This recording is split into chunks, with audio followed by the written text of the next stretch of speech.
This is a video in clinical medicine from the New England Journal of Medicine.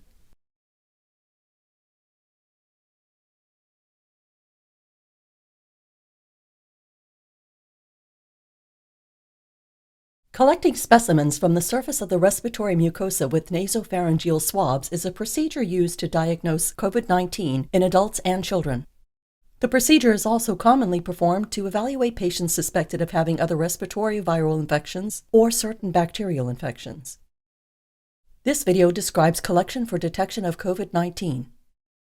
There are no specific contraindications for collecting specimens with nasopharyngeal swabs.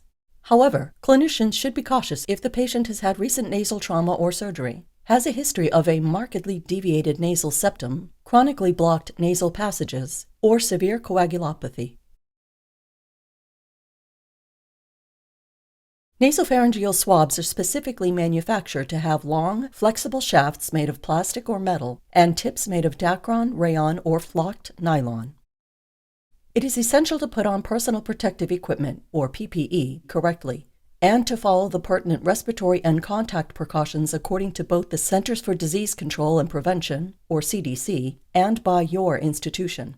If possible, you should put on and take off PPE in the presence of an observer to make sure that there are no breaks in technique that may pose a risk of contamination.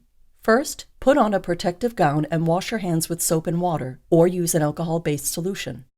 And put on a pair of non-sterile gloves, followed by a protective mask with a rating of N95 or higher, as recommended by the CDC. Finally, put on a face shield for eye protection.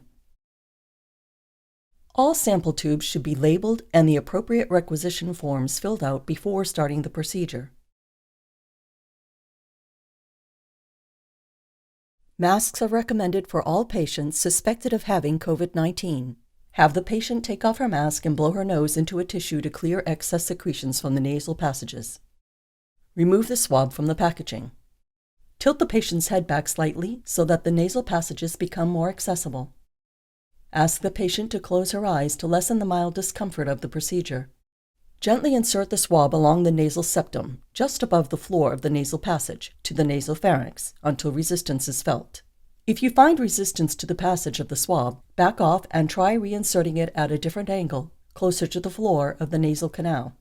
Insert the swab into the nostril parallel to the palate.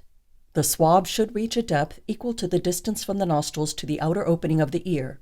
The CDC recommends leaving the swab in place for several seconds to absorb secretions, and then slowly removing the swab while rotating it. Your institution may also recommend rotating the swab in place several times before removing it. Ask the patient to reapply her mask. Open the collection tube and insert the swab into the tube. Break the swab at the groove. Discard what remains of the swab. Close the labeled collection tube and place it in a biohazard bag.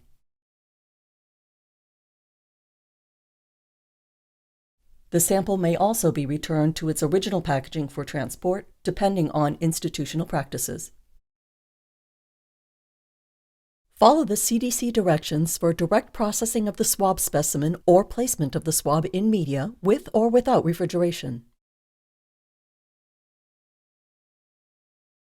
Remove your personal protective equipment as shown here or in accordance with the standards at your institution.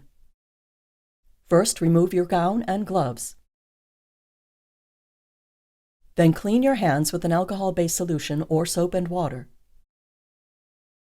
Put on a new pair of gloves and then remove your face shield and dispose of it, or clean and store it in accordance with the guidelines at your institution. Remove your gloves. Rewash your hands and put on another pair of gloves. Then remove your mask and follow your institutional guidelines for disposal or reuse. Finally, remove the last pair of gloves and wash your hands.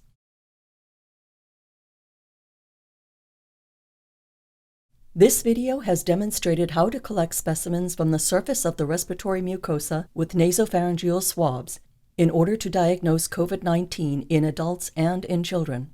As shown, it is important to use approved PPE and the appropriate technique to minimize the possibility of spreading the virus.